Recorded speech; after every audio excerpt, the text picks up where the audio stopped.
Hello, I'm Navya from Hyderabad. Now, currently, I work at Amazon. So, hello, sir. My first question for the day is Why do you want to question me? I am putting a question. Now you give me an answer. to gain more knowledge, Why do you want to have more knowledge? to grow in life. Okay, thank you. Now you can proceed. So, sir, first question is depression is prevalent in youth more than ever before now. So, Youth has always been there. Depression has always been there in youth and old everywhere. how would we cope up with it? You have to start learning. When you don't want to learn, there is depression. When you want to learn, there is no depression. There is no time for depression. People who are depressed are very stupid people. They don't want to learn. They don't have the spirit of learning. That's why they are depressed. And I don't like depressed people at all. I only want people who want to learn always. The antidote for depression is learning. You should be interested in learning. I'll give you some examples. Bal Gangadhar Tilak was sent to Andaman jail for 5 years. He didn't go into depression. Veer Savarkar was in Andaman jail for 25 years in one cell. He did not become depressed. Why have you become depressed? Jesus Christ was being nailed on the cross. He didn't have any depression. Why are you getting depressed? There are many Sikh gurus who were put in boiling water by Mughals, emperors. They didn't get depressed. Why are you getting depressed? One couple are there in America, husband and wife. Husband wanted the wife to get water from the bathroom. Something happened to his body. The wife said, "You go and get your own water." So the husband got depressed. My wife is not listening to me. These kinds of depressions are they all useless people. So all the depression that you are talking, they are all useless people. No Jesus was depressed. No Bal Gangadhar Tilak was depressed. Why are you depressed? Gandhi was thrown out of the train in South Africa in the midnight, in the cold. He stayed there on the platform. He did not get depressed. He became great. Why have you not become great with your depressions? Why are you depressed with your depressions? You are stupid, simply stupid. You are simply a weak soul. You must become a strong soul, like Veer Savarkar, like Bal Gangadhar, like Jesus Christ, like Mahatma Gandhi. They threw Mahatma Gandhi out of the train in the midnight in South Africa. Don't you know his story? And what kind of question is that? Depressed people? All stupid people. Yes. I'm Sneha from Palamner. I'm currently working in Bangalore, Antute Company. And my question is, Why you want to question? to gain more knowledge and to solve my doubts. You have got doubts? Yes. Are they genuine? Are they borrowed? No, it's my own. Most of the doubts are borrowed doubts. They are not genuine doubts at all. If it is a genuine question, put to me. Yes, this is my own doubt. Okay, proceed. Is there any difference between the attachment and interference? How they are different? Attachment is different, interference is different. Interference comes from attachment. Non-interference comes from non-attachment. My son, my husband, my home, then you are interfering. Nobody is your son, nobody is your parent, nobody is your husband, nobody is your wife. Nobody is your boss, nobody is your subordinate. So there are no attachments. Then there is no interference. Interference comes from attachment. Attachment comes from ignorance, lack of spiritual knowledge.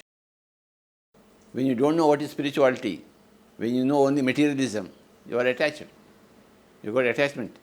And from that attachment comes interference. From interference comes suffering.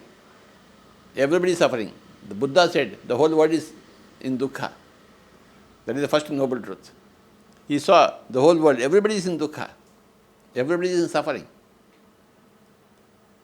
Because everybody is interfering with everybody else and allowing interference by others because of attachment, because of spiritual ignorance. By Eightfold Path, he said, remove your spiritual ignorance. then you will be removed from your attachment and you will remove yourself from your interfering quality and you are out of your suffering. First noble truth, suffering. Second noble truth is because of your trishna, which is desire to control others, which comes from ignorance, avidya, which goes away with the eightfold path. Thank you. Thank you, sir. Hello, sir. I am Chetna from Chennai. I study BBA third year. So, question from my side is, what is tranquility? Genuine or borrowed? Genuine, sir. What is tranquility, sir? Tranquility is being happy with yourself.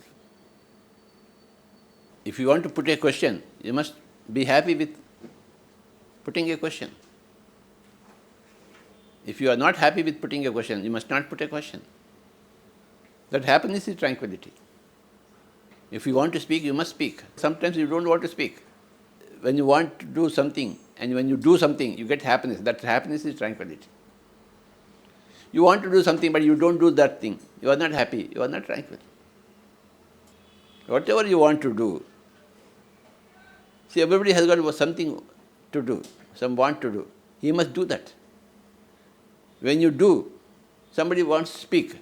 You should come to the stage and speak. You want to go to the stage and speak your voice out, but you are not able to come out. You are not happy in that situation. There is the tranquility.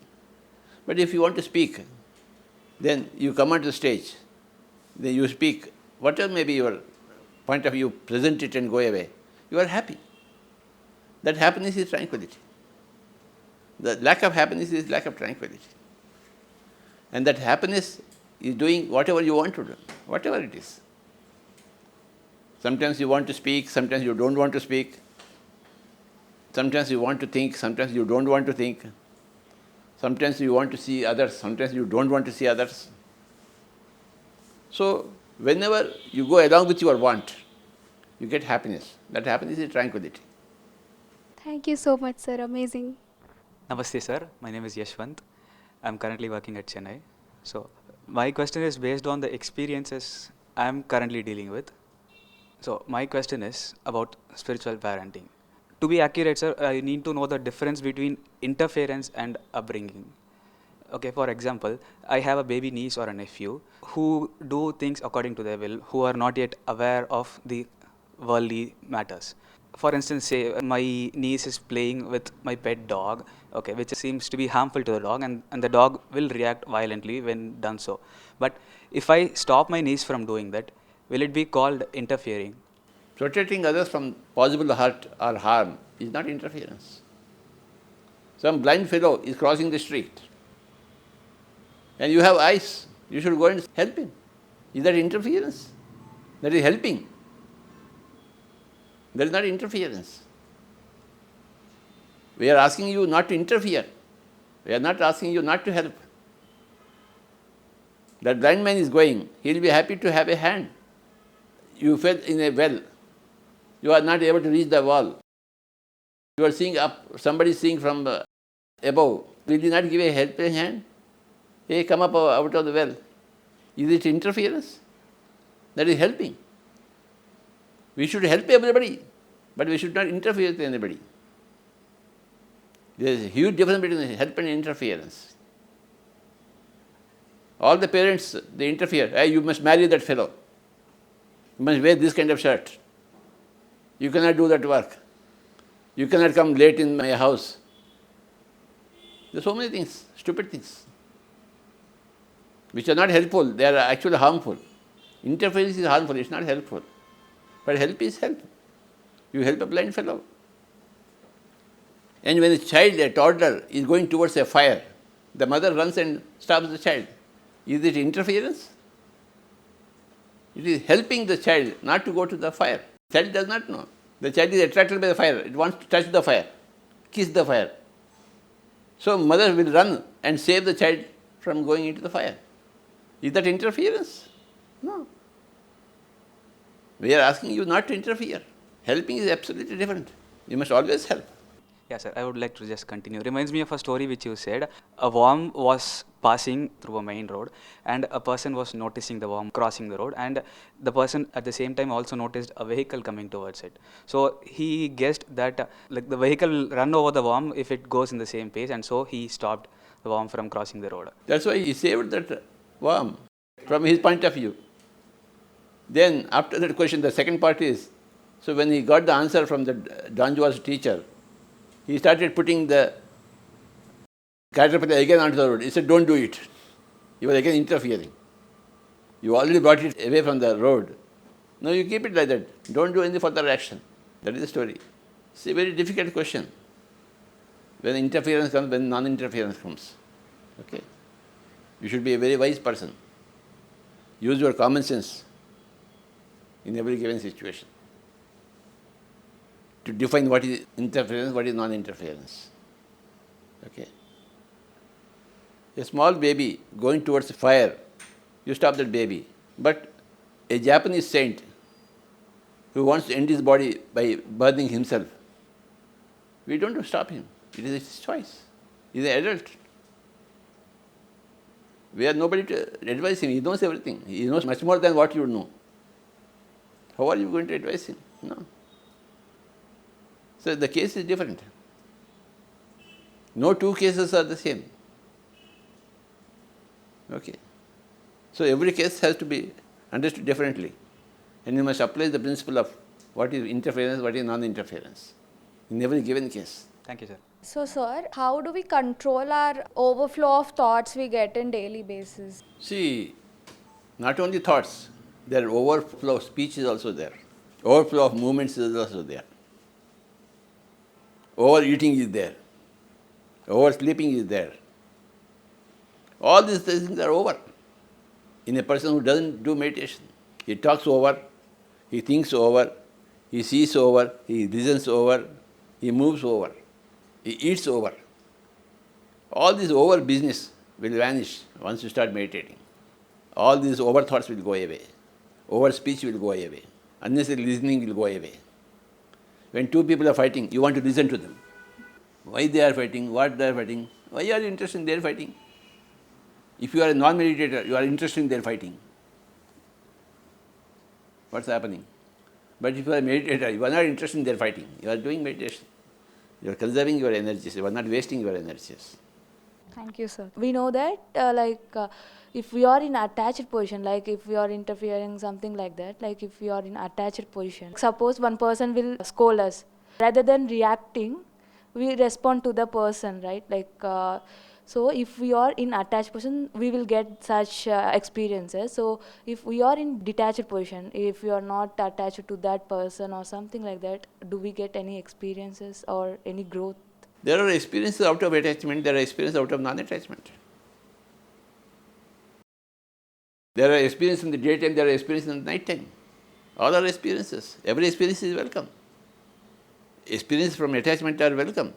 Experiences of non-attachment are also equally welcome. Where you have to be attached, you have to be attached. Where you have to be detached, you have to be detached. Where you have to be attached, you will get a nice experience. Where you should never be attached, when you are not attached, you again get a nice experience. Both attachment and non-attachment, they both give you experiences. Whatever experience you want, you get it. If you want to experience a good experience by attaching yourself to me, then you get attached to me. Because you want this attachment. You like this attachment. To go to some dadiwala. Okay? Are you not attached to me when you have come to me? Because you like this experience, you come and get attached to me. Okay? I was going to my guru. I was attached to my guru because I like that experience. But somebody else, I don't want that experience, so I get detached. Attachment or detachment both give you experience. Whichever experience you want, you choose. Thank you, sir. Does only multitasking leads to success? Both are important, equally important. Sometimes you must do only single tasking. Sometimes you must go into multitasking. Sometimes you must do only one work at a time. At other times you must do 10 things at a time. Both are equally important.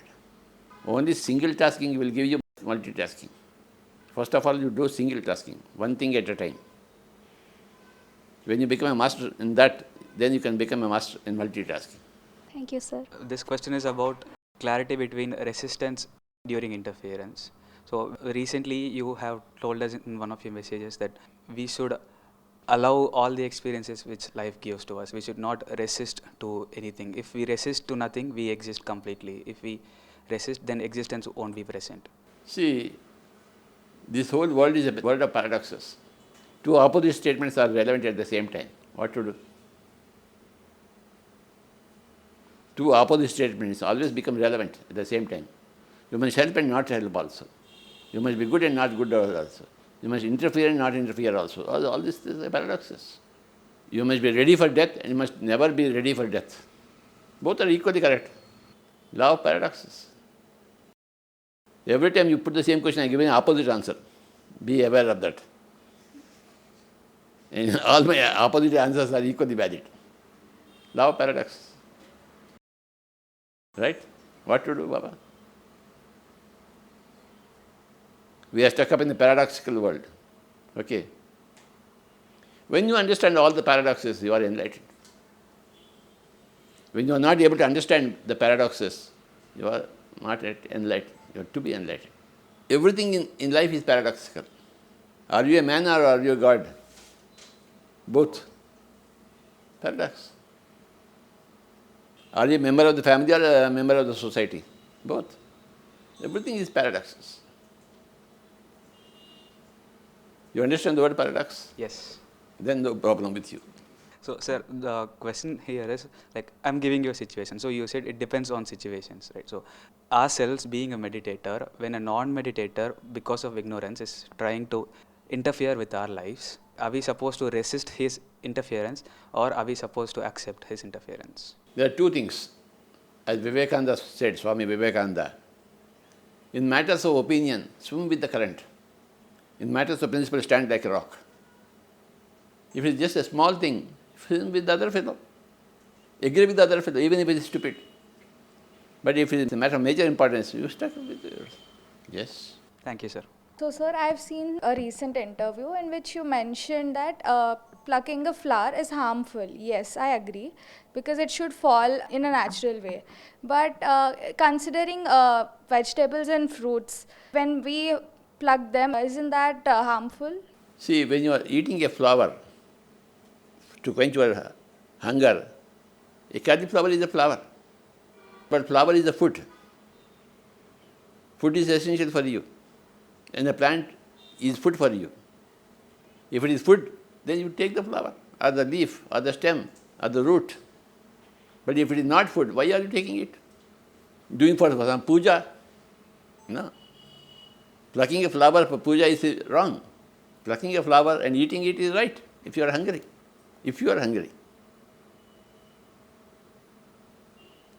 But puja, I am against that puja. Or ladies put them in the head for show. That show I don't like it. I'm against it too. Very good. Thank you, Baba. But for eating, if you want to eat any flower, there are many people who eat flowers and leaves. I have seen many yogis, they just eat the leaves and sustain themselves. So that is not violence.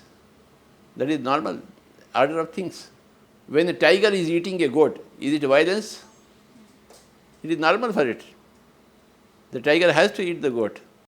The tiger won't eat the plants, leaves. But for you, you have to eat the plants and leaves. When you are eating, it is not violence. It is natural order of things. Okay. But if you want to do puja with it by killing it, no, I don't like it. I am happy you also don't like it. I heard that if we hold our emotions, it will become like emotional blocks. So how we can clear those blocks? Paradox. In some situations, you have to hold your emotions. In some other situations, you have to express your emotions. If somebody is eating meat, I express my emotion. Hey, idiot! You are a murderer. You are a brute.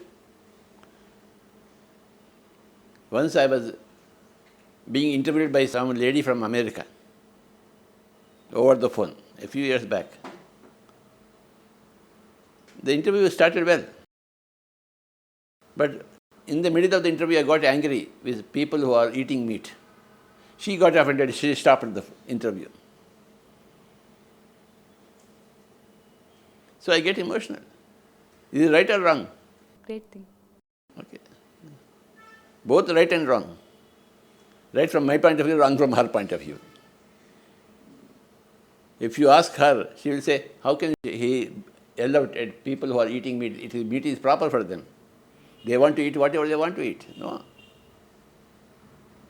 So, there are situations we have to express your emotions, there are situations you have to control your emotions. Paradox. How to be more confident in everything we do? Before you do anything, you start doing meditation, then you will be confident in that particular thing. Before you do any work, start meditation. Then you will be automatically confident in the work. That meditation gives you the necessary energy, necessary intelligence. When you lack that energy, when you lack that intelligence, you can't perform confidently. So this question is about association. We should associate with people who are of similar or higher frequency for our growth. But in some points of life, either we choose or we are provided a situation where we need to deal with people with lower frequency. Like for example, a soul with a sattvic guna has to deal with, or either chooses to or has to deal with. See, there are two types of people around you. People who are at a higher vibration and people who are at a lower vibration. Only two people. Any person whom you meet, you say, oh, this fellow is higher than me, or this fellow is lesser than me in vibration. Okay. Now, both these situations are opportunities for you. If you find a person who is vibrating at a higher level, you got an opportunity to learn from him. And if you got a person with a lesser vibration, you got an opportunity to teach. If he is willing to learn. So, you interact with all types of people, high and low. Whichever person comes in front of you, see whether he is high or low. If you are high, if that fellow is higher than you, you learn from him.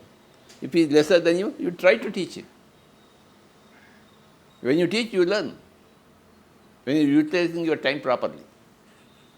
So, either people are at a higher level or at a lower level, lesser level. But you can use your time properly with everybody. Right now I am using my time properly with you. I am answering your question, isn't it?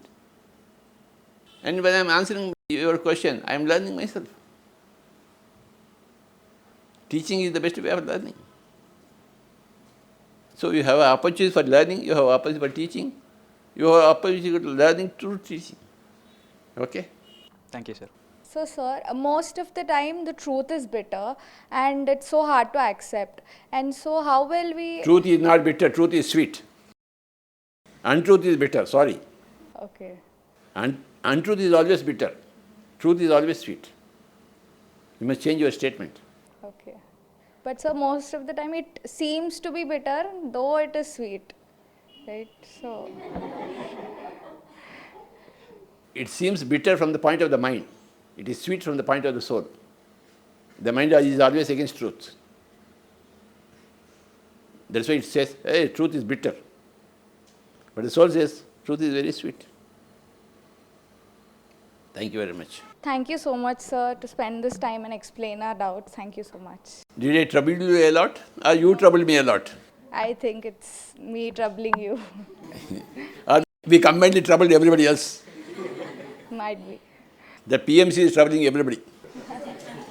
The PMC is challenging the mind of the world. Thanks to PMC. Thanks to PMC. For challenging the mind of the world. And PMC is attracting the soul of the world.